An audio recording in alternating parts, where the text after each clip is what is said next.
everyone. Thanks for coming out. Welcome to Bloodstick Underground Cinema. We have two awesome guests here tonight. I'll bring up in just a minute, but before that, I just want to plug a couple upcoming things. If you like tonight's feature film of Red Spirit Lake, on Wednesday night at Ort Leaves, we're going to show another one of Charles Pinion's films called Twisted Issues. Twisted Issues is his first film. It's shot in Gainesville, Florida, and it was kind of originally started as like a documentation of the underground music scene in the late 80s down there. So we thought it'd be fun to play that movie at a music venue and pair it with some of our favorite underground music bands. So we have Not a Finger, The Donner Party, and Revenge Bodies playing with that as well. So coming out on Wednesday. And then our next month's show here back at PhilaMOCA, Monday, February 9th. It's going to be the world premiere of a movie called Video Vixen. That is written and directed and starring Erin Brown, aka Misty Monday, and Victor Bonacore. They will both be here in attendance for that. And then it's kind of like a bonus feature. We're going to play the newest American guinea pig film called Slaughter of the Lamb, and everyone will walk out. It's gnarly.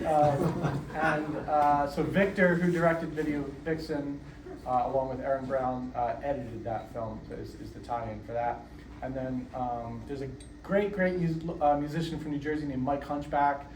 He's kind of known for like Screeching Weasels and a band called Hunchback and those. So he did the score for Video Vixen. He's going to play a quick live set during intermission between. Both of those movies are like 1 hour, so it'll be not a super late night. Last event I'll plug is in April. We're doing the first ever Bloodstick Underground Film Festival. That'll be an all-day event from noon to midnight. Thank you. We have an awesome, crazy day of weird shit lined up. Submissions are still open until February, so we're not announcing the full lineup just yet. We announced one film, kind of, so far. It's going to be called The Demonatrix, and it is directed and starring this goth musician, Aurelio Voltaire, who I've been a fan of since I was like 18, so that'll be fun. Okay, that being said, I want to invite Charles Pinion up.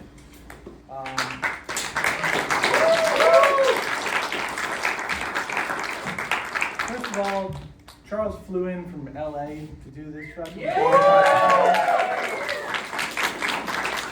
Charles has made a movie, and every movie you did is in a different city, basically, right? Gainesville, Florida, Twisted Issues. Then he moves to New York and did Red Spirit Lake while it was shot in Vermont while you were living in New York. Then you went to San Francisco to do We Await. American Mummy is LA. And in May, he's going to come back to Philadelphia, and we're going to make a movie called 1,000 Eyes.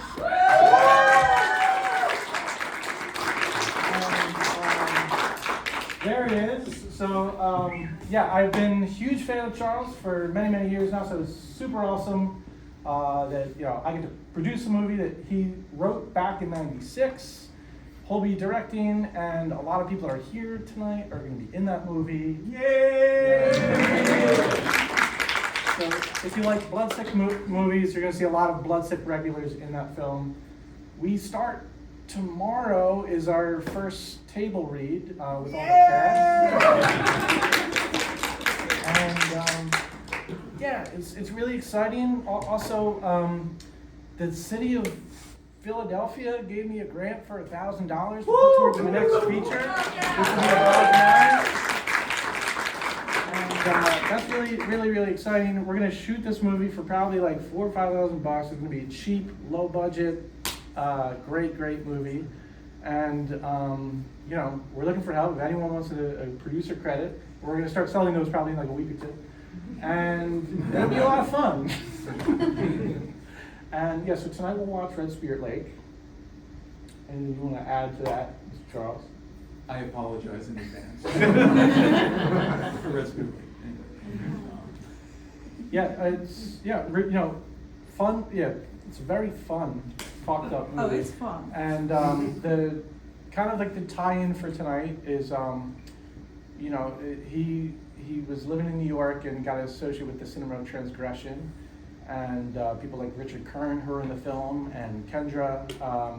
And anyway, so I thought it'd be really cool to have another 90s New York film. So we're gonna watch this movie called No Is Yes, and I'm gonna invite Laura Parnes to come up as well.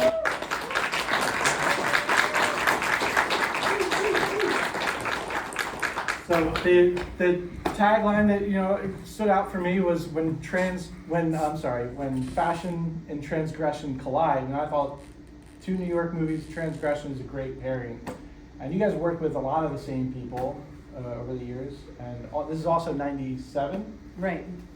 And sorry, you can introduce your own film story. No, that was great. Thank you so much. Yeah, Laura Parnes, everyone, thank you so much for coming. I'm from Philadelphia, by the way. So. I made this in '97. We had the same photographer, anyway, we have so much overlap. And Kimbra, there's music from Kimbra in this. I don't know. Kimbra's in this, and our mutual friend Lori Lieber, who's a photographer, is in this recurring. Yeah, so there's a lot of crossover here. For people who are fans of Psychic TV, Lady J, aka Jackie Breyer, is in this movie. And I actually originally made it, and it was shown as an installation in this thing, Thread Waxing Space, which the show is based around artists who are inspired by David Cronenberg.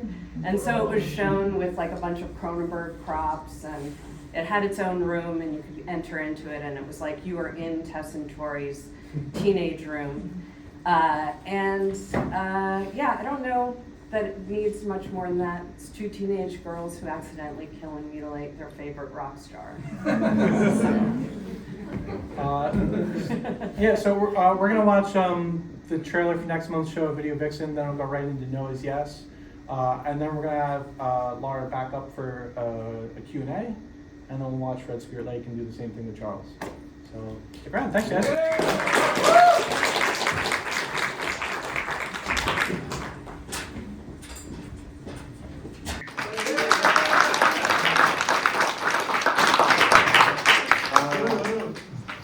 So awesome, right, guys? So, all right, couple questions. So, first of all, I love the style and the aesthetics of the whole movie is like what really sets it off to me. So it was 97. How old were you when you made this? Were you fairly young still? I was in my 20s. You were in your 20s, yeah. And the girls are teen actors? But they were really teens, yeah. So I feel like everything seems so intentional as far as like costuming and like the bedroom, like the aftershock liqueur, the teen spirit. Do you kind of curate all of that? Yeah, that was like really important to me to have like all the kind of hits of the 90s that were like signifiers of whether it's like, nihilism but also commodified nihilism, like, the whole, aftershock and, and they have the research books. Do you all know the research books? And, they're reading Naked Lunch but they also are buying the Teen Spirit deodorant, maybe ironically, definitely ironically. But, so I did a lot of shopping for that. Love it. And so, what did you shoot it on? A lot of it kind of looked like kind of lo-fi. Well, this is what I actually shot it on a Beta camera. Beta camera, cool. I hated the look of it because it was so clean. So I reshot it off a monitor. Oh. I was just like, it looked like a soap opera, and it drove me crazy.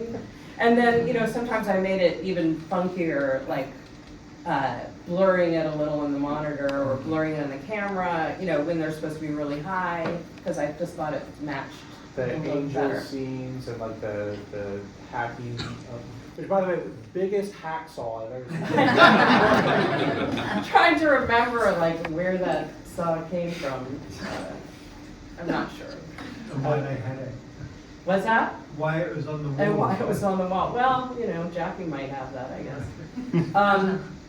But that was a takeoff of this movie. Oh God, what was the movie? It's like not Pretty Baby. It's like some Sugar Babies. Oh, now I can't remember. It's actually a great B movie. But yeah. Awesome. And but how long do you take to shoot this? Shot it in maybe a week. Amazing. Yeah. Amazing. No, I that's one of the things that I drove everybody crazy because I was shooting in my friends' places and, you know, to shoot this in a week, even though it's only 40 minutes, really required sometimes being up till 4 in the morning and, you know, when it was my friend's living room, they weren't too into it, but they forgave me eventually. So how many outfits were yours? Is that the butt dominatrix? Oh, that's Jackie's outfit, because that's, you know, Jackie played herself. Was that her dog in the? That's actually the rock star. We doubled him as, Oh, yeah, just we, you know, we're like, you're here, we're using you, you know. And then the music is also, the whole movie just feels so 90s. It's like it could not have been anything but a product of its time. Can you talk about the soundtrack? Did you kind of curate that yourself too?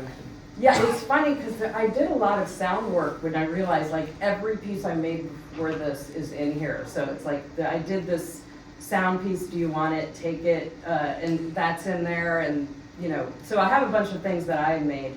And then Kimbra Fowler, the voluptuous horror of Karen Black, you know, is for the makeover scenes, and David Watson, who's like, he's like a great musician who could just, like, it was sort of incredible. I played the movie, he played all these instruments to it, and, you know, did a ton of stuff in like 2 hours.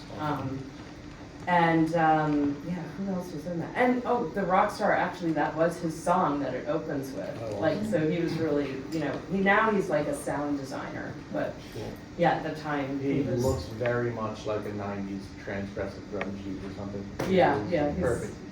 he fit the part, right? When you made this, do you think there were a lot of like teen girls that idolize these girls? You know, it's funny because I don't know if teens saw this movie, Oh, you know, did you? because it was like in the art world and, you know, it was mostly, yeah, art world people, and there's not that many teens who would see it. That's So now finally teens are seeing it, you know, because it just got popular online. It kind of went viral on TikTok, and as things do, you know, and nothing to do with me. I like posted one thing on TikTok, I think, and I was like, I can't stand this. But, it had a life of its own, and yeah, so now all these teens are actually watching it online. The letterbox goth baddies have discovered. Yeah, yeah. You know, there's like 1,000 reviews for it, and the reviews are like, it me, you know.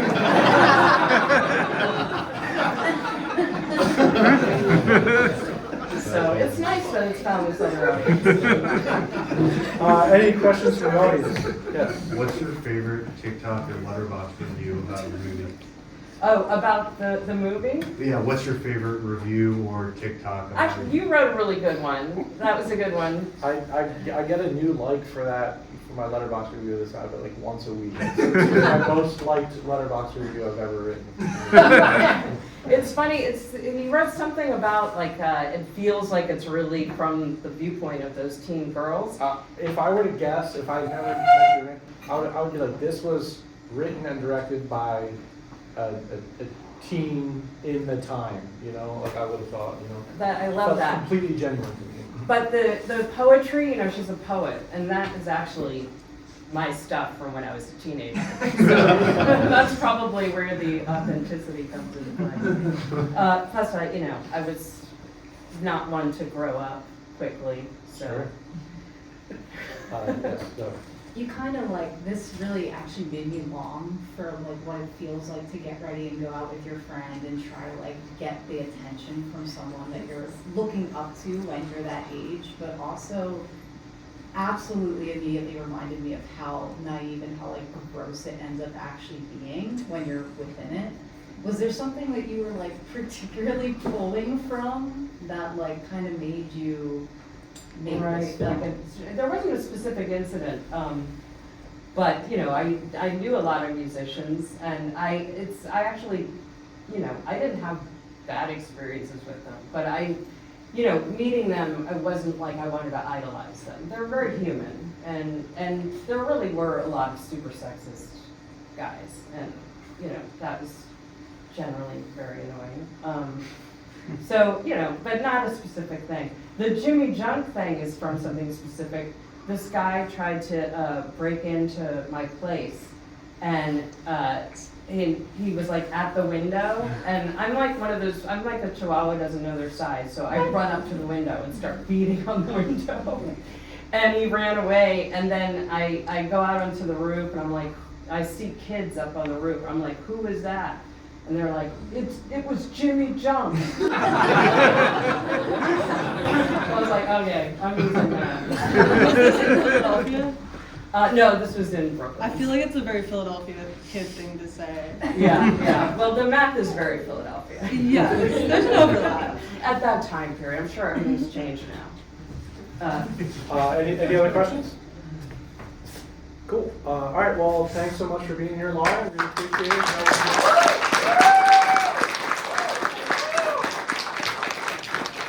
Enjoy Red Spirit Lake, and we'll have Charles up.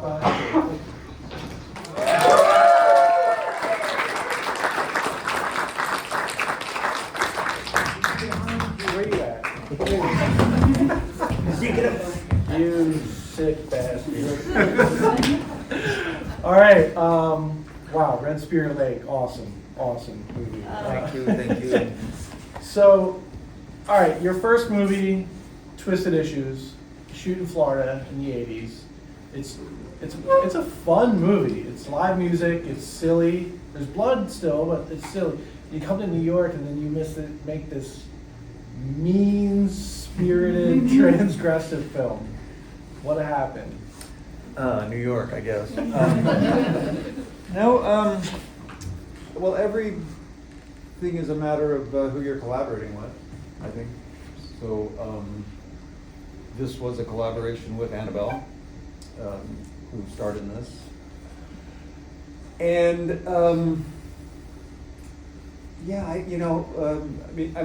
it started, we were camping in a tent.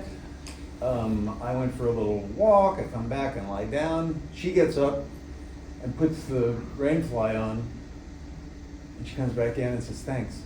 And it starts raining. I'm like, what? And then I had this idea, some sort of forest spirit told her to put the rain fly on. And so that's sort of the seed notion. And that's where, like in the sauna, it says, don't freeze to death, Marilyn. This like a benevolent spirit giving her this advice.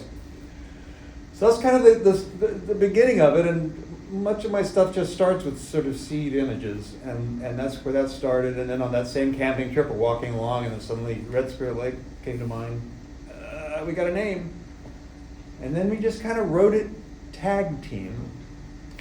And the only kind of structural thing we had in mind was the idea of blamos, which was this idea that like every 10 minutes or so, something happens, a moment of nudity, someone jerking off, watching something. And so that's why I think it doesn't really have a structure that you can kind of, like it goes to one thing and then suddenly the friends show up and it's just sort of what? But I guess it keeps one jumping around. But in terms of its transgressiveness, I think it was just the time. It was a time of Richard Kern making a movie like The Evil Cameraman, where he ejaculates on film, and it just seems like now we're like, why is that a big deal? Well, it was a big deal, having that kind of non-pornographic context for that kind of thing So it was just of its time. Like we wouldn't have made that wouldn't be that movie except it's of its time, and that's. But the context was the cinema of transgression, where if you've seen any of Richard's films, Nick Zed's films, etc., they are. That's kind of the what this came out of.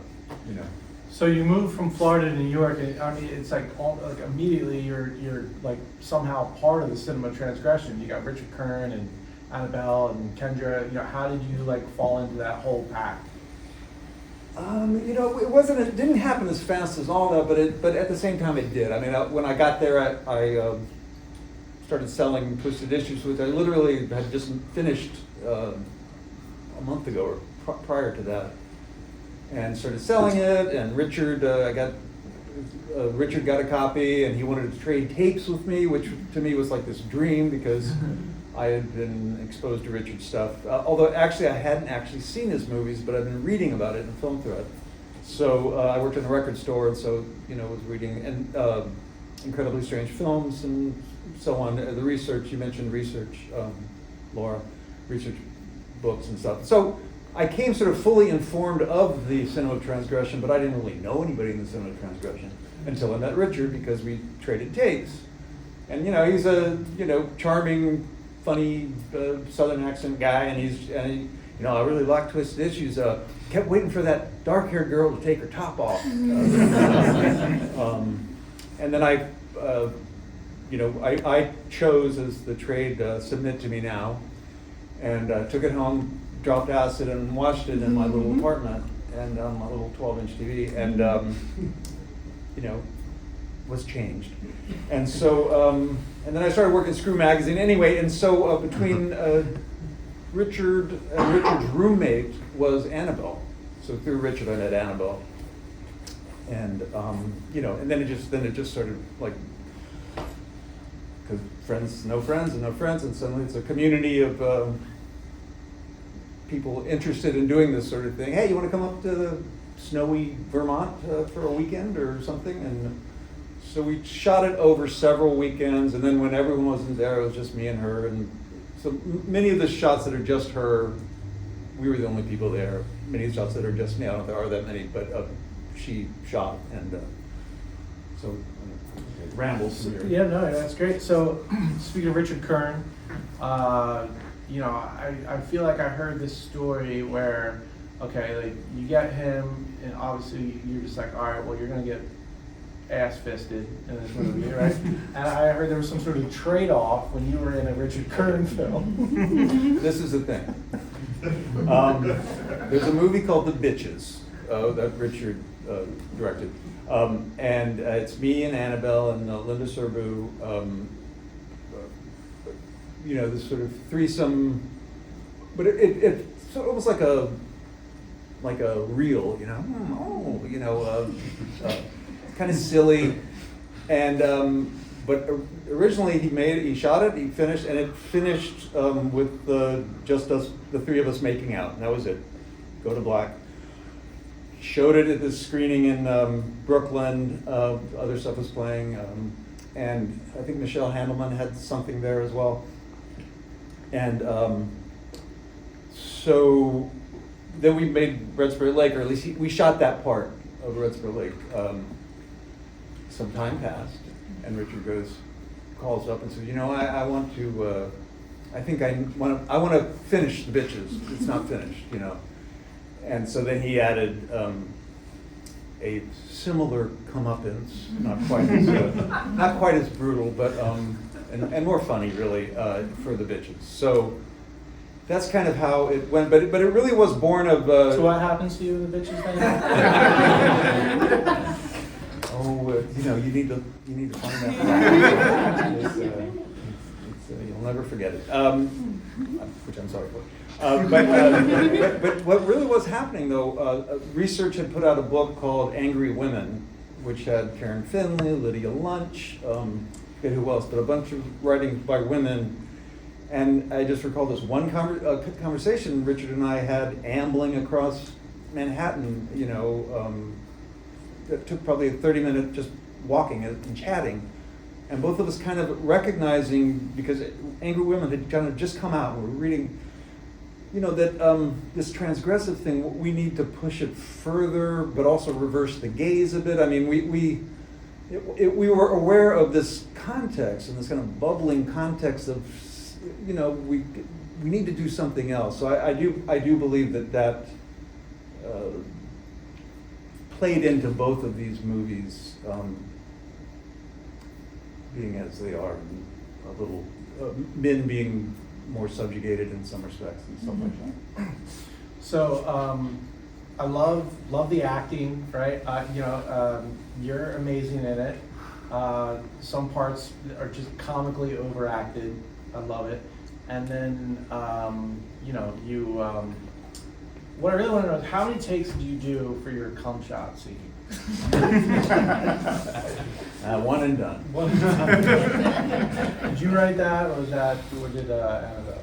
My memory, which is not perfect, was that it's in the script that it happens, but you know, things like that happen in movies and you don't have to show it. And my memory is that as we're doing the shot, you know, Annabelle's there with the camera, and we're really the only people there, and you know, just the two of us. And she just said, "Go on, you know, do it." I mean, like, and I'm like, "Really?" And I don't know how reluctant I was, but all I'm saying is that, oh, okay, you know. And again, it really was coming from this sense of transgression. You know, like how does one do that? But everything I'm saying could be just completely dishonest. But because I also know that I was thinking at the time that when someone is watching like a horror movie, they don't expect this sort of thing.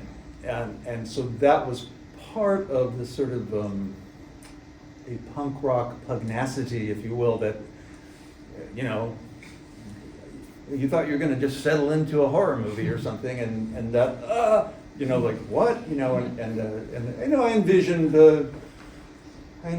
VCRs being shut off in that moment. I don't know, but that's in a way a standing ovation, if you will.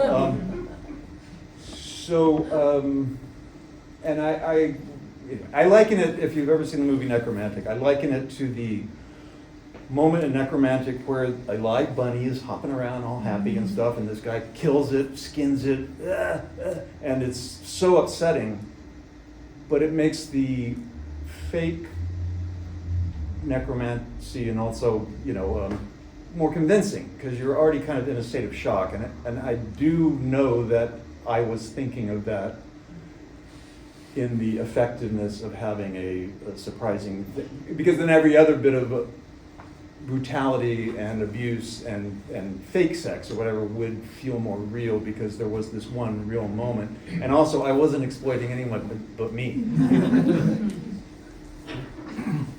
So after this film, you made another movie called We Await, which, from what I understand, originally was something called like Killbillies, and it was at one point be like pretty star-studded, right? I mean, you were in talks with a lot of like huge names, like Yeah, like Debbie Harry and Joey Ramone, and Killbillies was written sort of the same time Sex, Lies, and Videotape came out, and there was this just kind of independent, oh my God, cinema is changing, and so Killbillies, had it been made, would, I think, you know, have occupied a nice place in that pantheon or whatever, but it just never happened, and these things happen, I know these things happen a lot, but it just got so far with meetings, hanging out, Joey Ramone, Debbie Harry, I forget who else, Nick Cave was going to do the sound.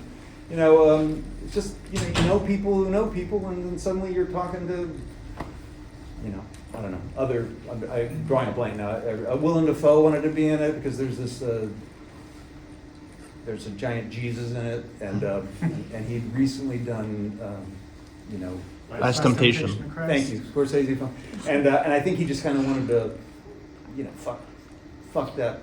You know, I think he had a provocative, because one of the people in Killbillies was a guy named Michael Kirby. They're both in the Worcester Group, which is this storied, you know, theater group in Manhattan, and I think Michael Kirby was having so much fun with the script and reading the script to Willem, and I want to get in on that, and it, started out more of a 16 millimeter thing. It became a 35 millimeter thing, although it became in fact nothing, because all that enthusiasm doesn't mean a thing if you can't get investors on board, and so it kind of collapsed, just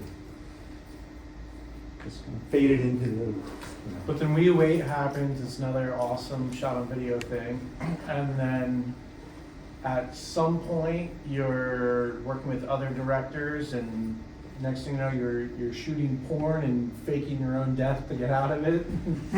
Yeah, that's a whole story. You can imagine that. Yeah, I moved to LA. San Francisco kind of dried up in terms of the .com boom was happening and so on, and yeah, moved to LA, and a very good filmmaker named Eric Brummer, who in porn went by Slain Wayne. He just showed up one day and he said, Charles had this bright box that, Tales from the Clit. And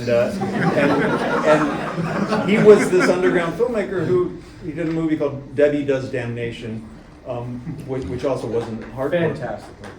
Lots of fun, black and white, and anyway, animation and all this kind of stuff. He's a brilliant guy, actually.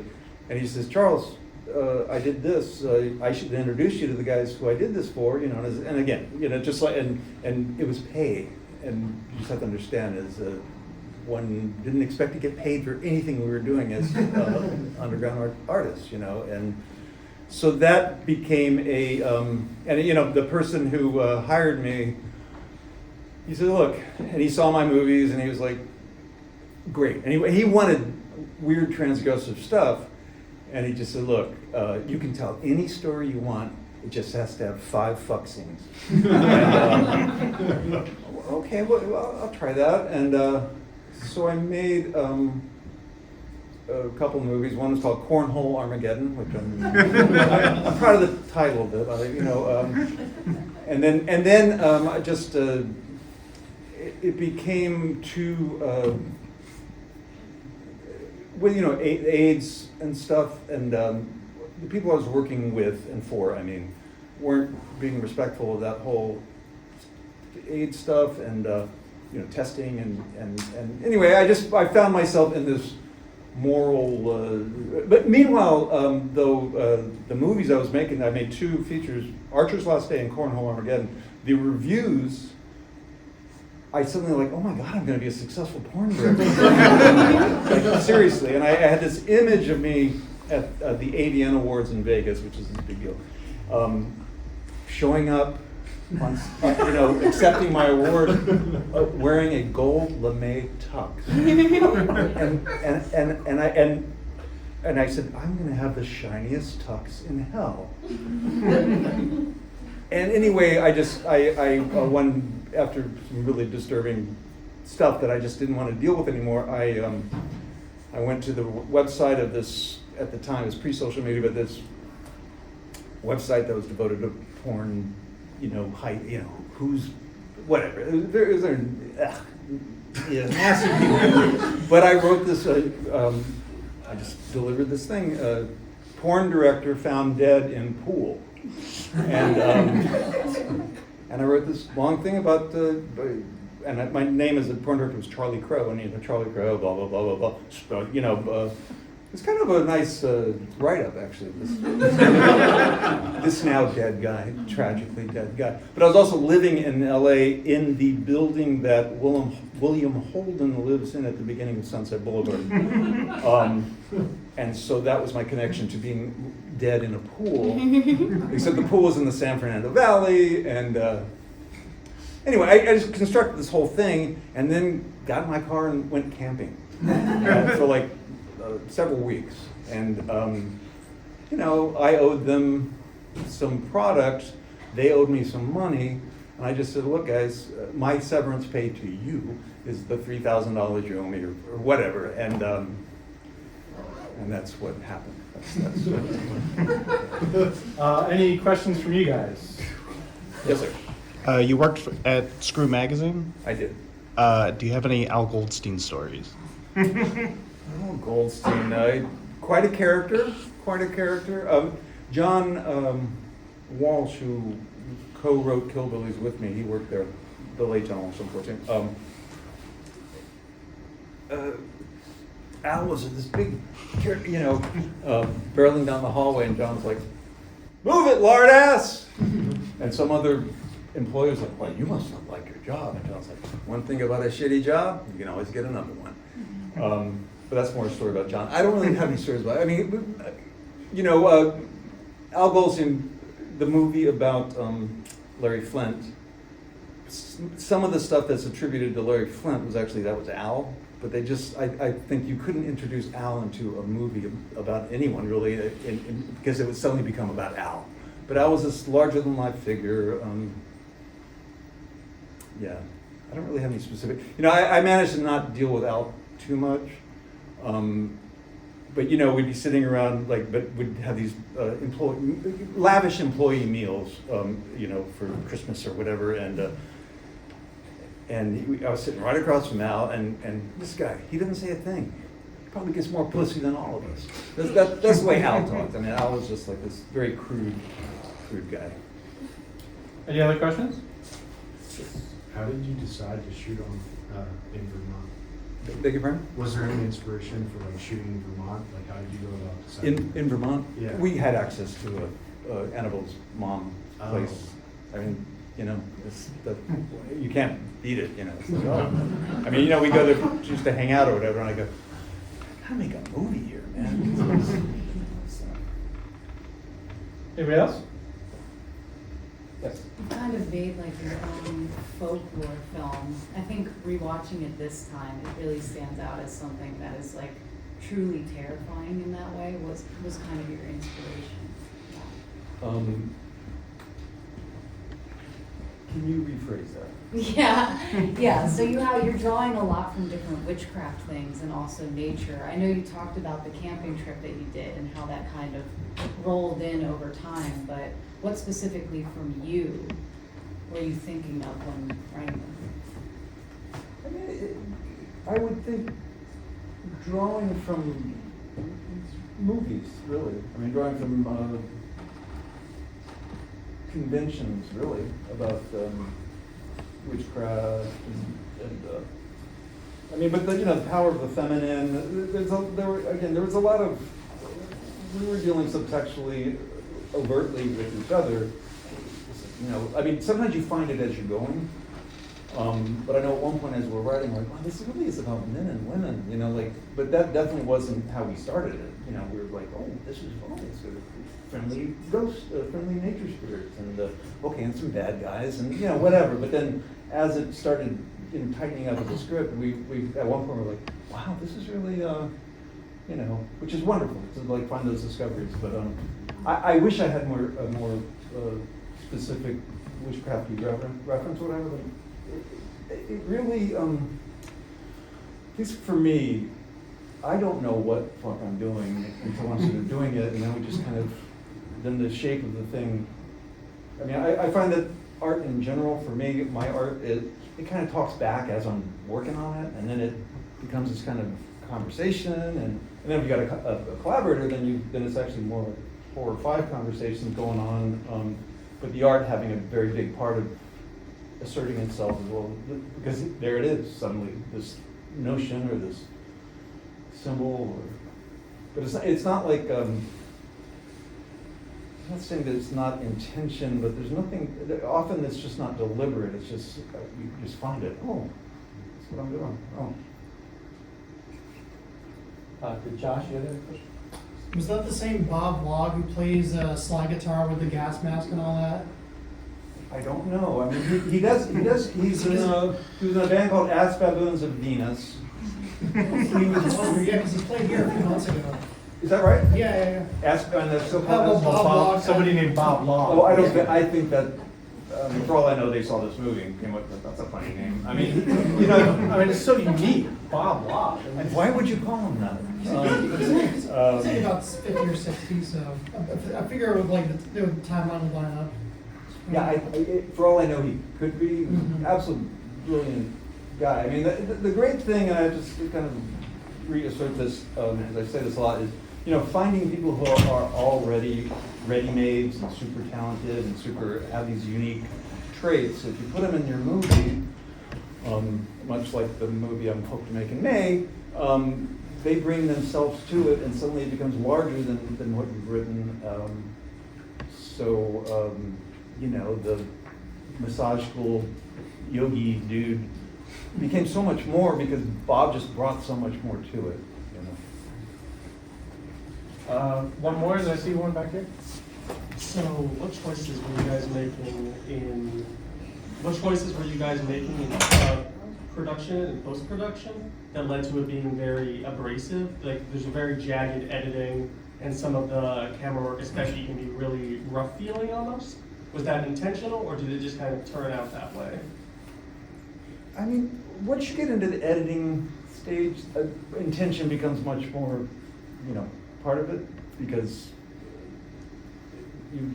there's fewer accidents, right? And in editing, it's like, oh, if you don't like that cut, then you fix it. Or, I mean, cutting linearly, which is before computers and stuff, you did kind of have to make your decisions and kind of. But it's all that's intentional, to be more brief. You know, I mean, you work with the material you have, you know, and. Yeah, I mean, that definitely, the kind of, you know, propulsive nature of the cutting was to just keep the story going, for one thing, you know. And I'm not really into the whole, oh, I need to make it feature length, so how can we make it a little longer or something? No, I mean, no, you know, it's like, let's get through it. My conviction is that a movie needs to be as long as it needs to be. And in that thing of cutting and talking back to you, cutting, talking back to you, eventually it's like, okay, this is what it is and what it wants to be, and can't be any longer, so on. If I'm looking at the right person, but anyway, somewhere out there. Well, thanks for coming out, everyone. Yeah, so Thank you, guys. Wednesday night, we're gonna watch Twisted Issues at Ortlieb's with live music. Please come out Wednesday night and see Charles again. Also, Charles has posters for Thousand Eyes. $5. $5. And he's also got soundtracks for the soundtrack for Twisted Issues and soundtrack for another one. A couple of porn titles I did, Apocalypse Babylon, and I forget the name all of a sudden, Black Angel Falls, which title originally was possibly to be a porn sequel to this, but that never happened. Anyway, some soundtrack cassettes. Yeah, so thanks guys. Yeah, so Thank you, come guys. say hi.